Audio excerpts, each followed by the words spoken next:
मेरा नाम नंदिनी है। मेरी ऊंचाई 5 फीट 2 इंच है और मैं 27 साल की हूँ। सब कहते हैं कि मैं बहुत ही खूबसूरत और आकर्षक हूँ। मेरा चेहरा ऐसा है जैसे कमल का फूल खिला हो और मेरी आंखों में मस्ती भरी है। मेरे गाल गोल मटोल और भरे भरे हैं और मेरे होंठ शहतूत की तरह रसीले हैं। यह उस समय की बात है जब मैं लगभग 16 साल की थी और हमारी 10वीं कक्षा की बोर्ड परीक्षाएं सिर पर थीं। मैं कोई बहुत ज्यादा कमजोर छात्रा तो नहीं थी, लेकिन न ही बहुत मेधावी। मुझे परीक्षा की तैयारी के लिए किसी के मार्गदर्शन की जरूरत थी। मेरी मामी का बेटा विराट उससे पहले ही 10वीं कक्षा पास कर चुका था और वह हमारे घर से ज्यादा दूर नहीं रहता था।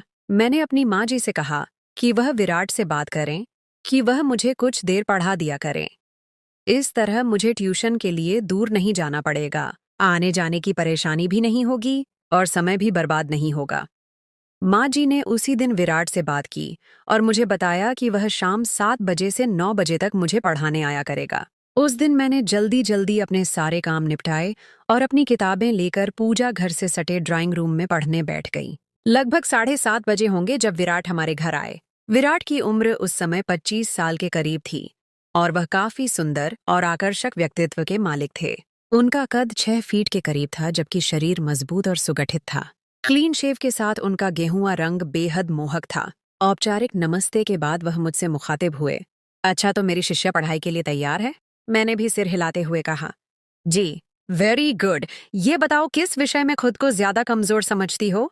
विराट ने मेरी किताब उठाकर उसके पन्ने पलटते हुए किताब पर ही नजरें जमाए मुझसे दूसरा सवाल पूछा।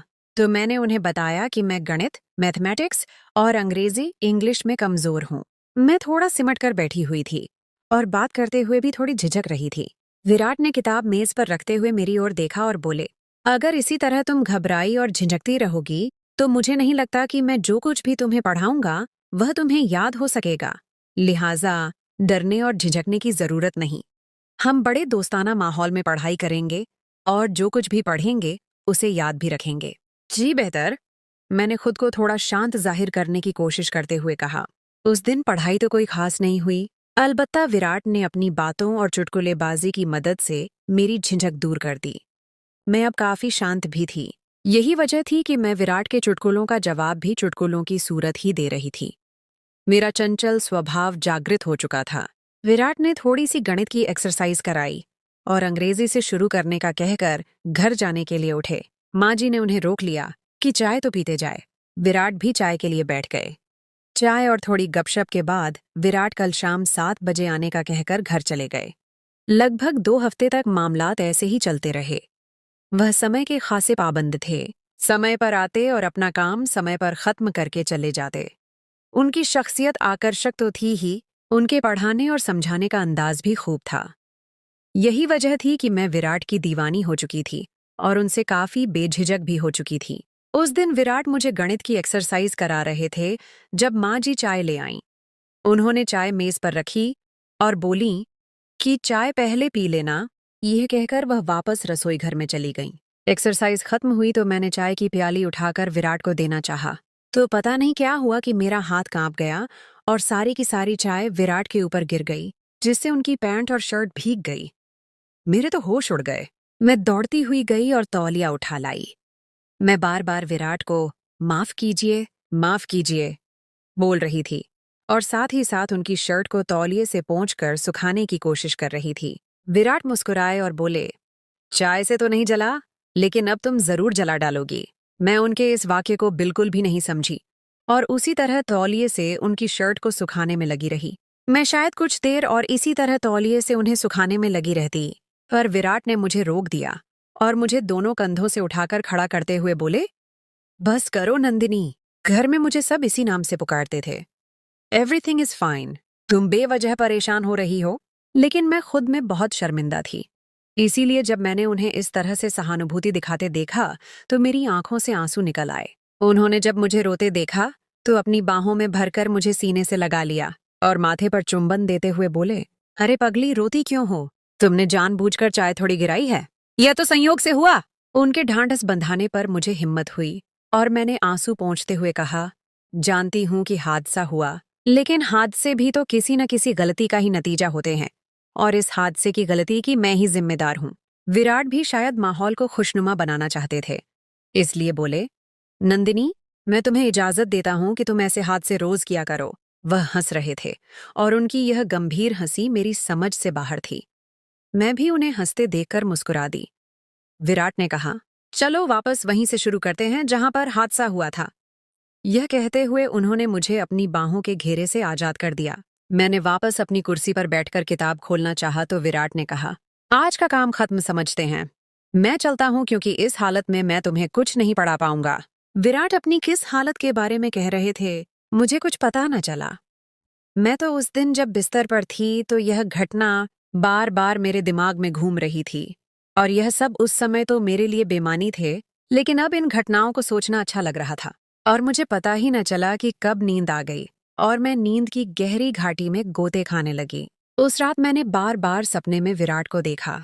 कभी हम किसी पवित्र नदी के किनारे बैठे बातें कर रहे होते, कभी किसी उद्यान पार्क के कोने में किसी बेंच पर बैठे कुछ रहस्यमयी बातें कर रहे होते, कभी पहाड़ों जंगलों और रेगिस्तानों में तो कभी उछलती कूदती समुद्र की लहरों से खेल रहे होते। कर्ज उस रात मैंने और विराट ने मिलकर पूरी दुनिया की सैर की। मैं उस दिन बहुत गहरी नींद सोई।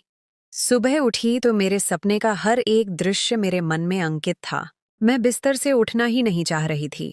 मैं सपनों की दुनिया से निकलना ही नहीं चाह रही थी। मुझे मालूम नहीं कि ऐसा क्यों था, पर जो भी था बहुत सुखद था। दूसरी शाम जब विराट हमारे घर पहुंचे तो मैं उसी वक्त नहाकर निकली थी। मेरे बाल गीले थे और उनसे अभी तक पानी टपक रहा था। विराट की बार बार उठती हुई नजर को मैं बखूबी महसूस कर सकती थी। मैं तो विराट को सपनों में बसा चुकी थी, लेकिन यहाँ लगता था कि विराट के मन में भी कोई बात चल रही है। पढ़ाई के दौरान आज मेरे दिल में अजीब अजीब ख्याल आ रहे थे। मैं नहीं जानती थी कि प्यार क्या है, लेकिन इतना जरूर था कि विराट के ख्याल मुझे मुग्ध कर रहे थे। जिंदगी में मुझे ऐसी भावनाएं पहले कभी नहीं हुई थीं। यूं ही जब विराट मुझे गणित के एक सवाल की एक्सरसाइज करा रहे थे तो मैं उनके साथ बहुत करीब हो गई थी। मैंने ऐसा कोई इरादा नहीं किया था, बल्कि ऐसा होना संयोगवश था। आखिर 9 बजे और विराट घर जाने के लिए उठे तो मैं भी किताबें समेट कर उठी तो उन्होंने करीब से गुजरते हुए बड़ी आहिस्तगी से कहा, नंदिनी, तुम बहुत सुंदर लग रही थीं। मैंने चौंक कर उनकी तरफ देखा तो इस दौरान वह मुझसे दूर हो चुके थे। उनके शब्द सारी रात मेरे कानों में गूंजते रहे। शायद महिलाओं के बारे में सच कहा जाता है कि वह बहुत आत्ममुग्ध होती हैं, इसीलिए उनकी तारीफ की जाए तो फूल ही नहीं समाती। अगले दिन भी विराट समय पर ही आ गए। अभी हमने पढ़ाई शुरू ही की थी कि बिजली चली गई। मैं उठी कि दीपक मोमबत्ती जलाकर ले आऊं तो विराट ने मेरा हाथ पकड़ लिया और बोले, हमने कौन सा मोतियों से माला पिरोनी है, ऐसे ही बैठ के बातें करते हैं, थोड़ी ही देर में बिजली तो आ ही जाएगी। तो मैं भी उधर ही बैठ गई और हम इधर उधर की बातें करने लगे। विराट ने मेरा हाथ ऐसे ही पकड़े रखा था, लेकिन मुझे अजीब लग रहा था। अगरचे विराट की मोहब्बत मुझ पर हावी हो चुकी थी और उनकी प्रभावशाली शख्सियत ने मुझ पर जादू सा कर दिया था, लेकिन मैं तुरंत यह उम्मीद नहीं कर रही थी। कमरे में चूंकि अंधेरा था और हम एक दूसरे के चेहरों के हाव भाव नहीं देख पा रहे थे। सच कहूं तो मुझे उनके हाथ अपने हाथ पर बहुत अच्छा लग रहा था, लेकिन कोई अंदरूनी डर था जो रोक रहा था। लेकिन अगर विराट की जगह कोई भी और होता तो मैं यकीन से कह सकती हूँ कि मैं उसका हाथ नोच लेती, लेकिन विराट के लिए तो मैं पहले से ही सब कुछ हारी हुई थी। फिर भी मैं यह सब कुछ नहीं चाह रही थी जो हो रहा था। मुझे अजीब लगने लगा था, इसीलिए मैंने उनके हाथ को छोड़ा और शौचालय टॉयलेट जाने के बहाने वहां से उठ गई। लेकिन मैं जैसे ही उठकर कदम बढ़ाने वाली थी, पता नहीं मुझे क्या हुआ, मैं डगमगा गई। उसी लम्हे विराट ने हाथ बढ़ाकर मुझे सहारा दिया तो मैं गिरने से बच गई। मैं बहुत घबरा गई थी। शायद मैं जल्दी से शौचालय की तरफ भागी। मुझे कोई जरूरत तो नहीं थी, अलबत्ता ठंडे पानी से मुंह पर छींटे मारे तो गर्मी का एहसास कुछ कम हुआ। मैं अभी शौचालय में ही थी कि बिजली आ गई। मैं वापस ड्राइंग रूम में आई तो विराट वहां मौजूद नहीं थे। मुझे परेशानी हुई कि ऐसा क्या कि बिना बताए ही चले गए। उसी वक्त माँ जी ड्राइंग रूम में आई तो उन्होंने बताया कि विराट कह रहा था कि उसके सर में दर्द हो रहा है और बिजली भी नहीं है, इसलिए वह घर जा रहा है। मैंने भी किताबें समेटी और अपने शयन कक्ष बेडरूम में चली आई। मेरी सोच का केंद्र बस विराट ही थे। उस रात भी मैं उन्हीं सोचों में डूबी सो गई। सुबह उठी तो विराट की ही याद में सारा दिन खोई रही। शाम होने से पहले ही मैं शाम का बेसब्री से इंतजार करने लगी। मैं चाहती थी कि विराट आज कैसे व्यवहार करते हैं, लेकिन समय होने के बावजूद वह नहीं आए। मैं इंतजार करती रही, लेकिन मेरा इंतजार बस इंतजार ही रहा। वह 8 बजे तक नहीं आए तो मैंने माँ जी से कहा कि खैर, वह विराट पता नहीं आज क्यों नहीं आए। माँ जी ने कहा, कोई और काम आ गया होगा इसलिए नहीं आ सका होगा। मैंने कहा, नहीं माँ जी, कल जब वह गए थे तो उनकी तबीयत ठीक नहीं थी। क्या पता वह अभी तक ठीक न हुए हों। अब मासी जी, मामी को फोन करके उनका पता तो करवाए। माँ जी को भी जैसे कुछ याद आया तो उन्होंने मासी जी को फोन लगाया। तब मासी जी ने बताया कि विराट तो कल से सख्त बुखार में तप रहा है। मुझे मालूम हुआ तो सख्त बेचैनी हुई। दिल चाहा कि अभी जाऊं और उसका बुखार खुद पर ले लूं, लेकिन मैं उस वक्त क्या कर सकती थी। सुबह मैं माँ जी को साथ लेकर उनका पता लेने मासी जी के घर गई तो देखा विराट वाकई बुखार की वजह से बिस्तर में पड़े थे। थोड़ी सी औपचारिक बातचीत के बाद मैं उधर ही बैठ गई। मासी जी और माँ जी भी साथ बैठी अपनी बातों में मसरूफ हो गईं। विराट ने एक बार हमारी तरफ देखा, फिर उन्होंने अपनी आंखें मूंद लीं। हम मासी जी और माँ जी की मौजूदगी में कोई बात नहीं कर सकते थे, इसीलिए हम खामोश बैठे थे, जबकि मासी जी और माँ जी बातें कर रहे थे। बातों बातों में मासी जी ने बताया कि उनकी सहेली की बेटी की विवाह शादी थी जहां उनका जाना बहुत जरूरी था, लेकिन वह नहीं जा सकती थीं। माँ जी पूछ रही थीं, क्यों नहीं जा सकती हो?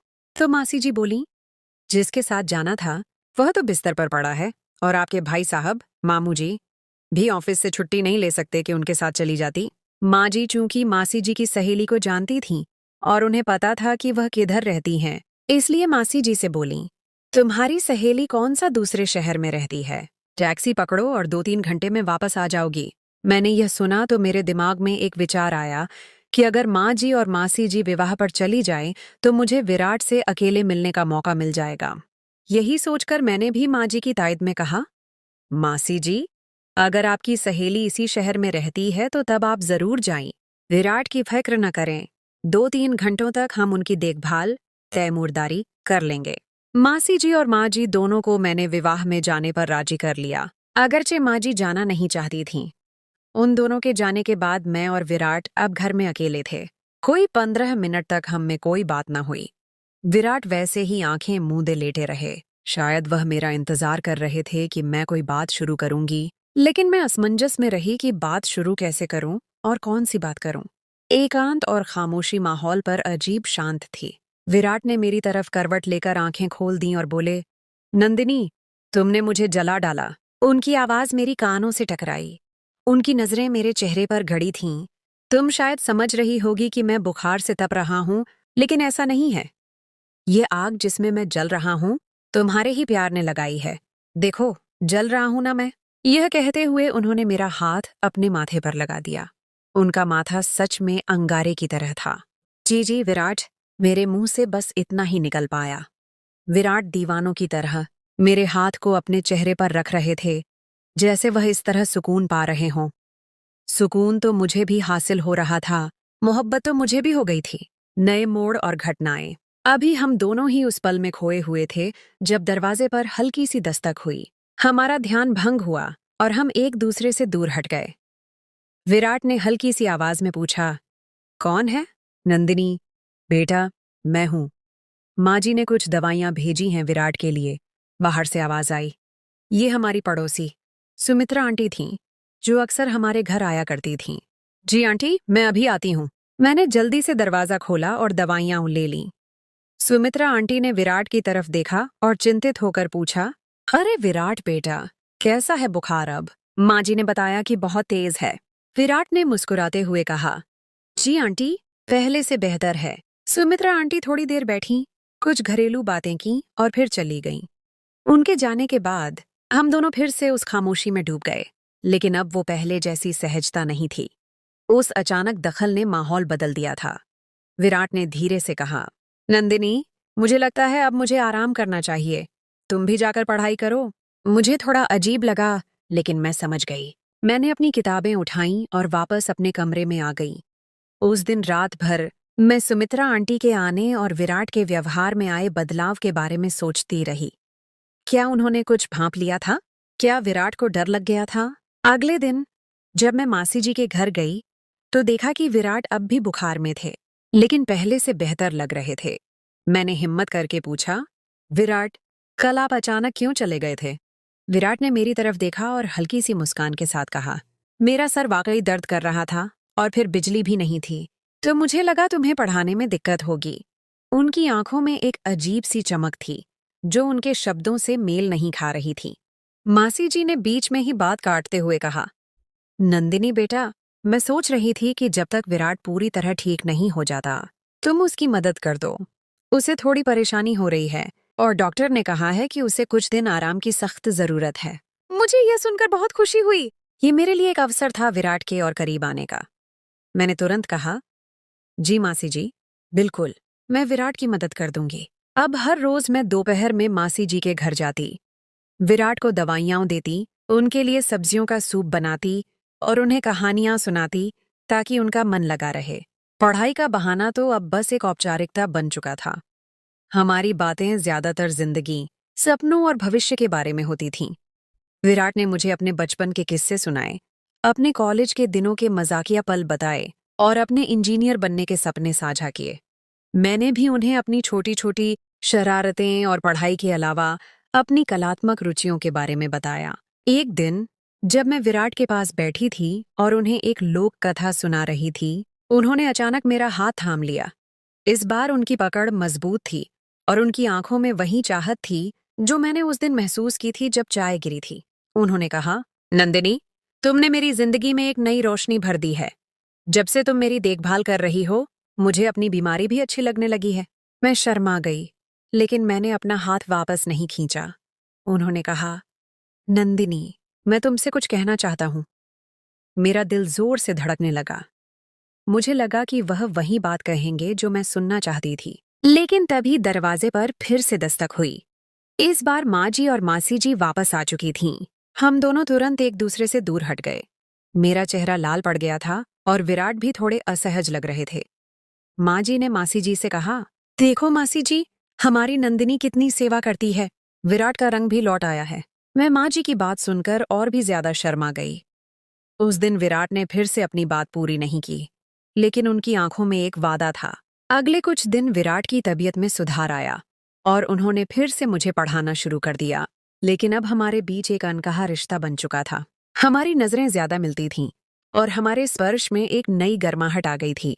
जब भी माँ जी या मासी जी आसपास नहीं होती थीं, तो विराट मुझे छेड़ने लगते थे और मैं उनके चुटकुलों पर हंसती थी। एक शाम जब पढ़ाई खत्म हो गई थी और विराट जाने के लिए उठ रहे थे, तो मैंने हिम्मत करके कहा, विराट, आप मुझसे कुछ कहने वाले थे उस दिन। विराट मुस्कुराए और बोले, हाँ नंदिनी, मैं तुमसे कहना चाहता था कि तुम मेरी सबसे अच्छी शिष्या हो।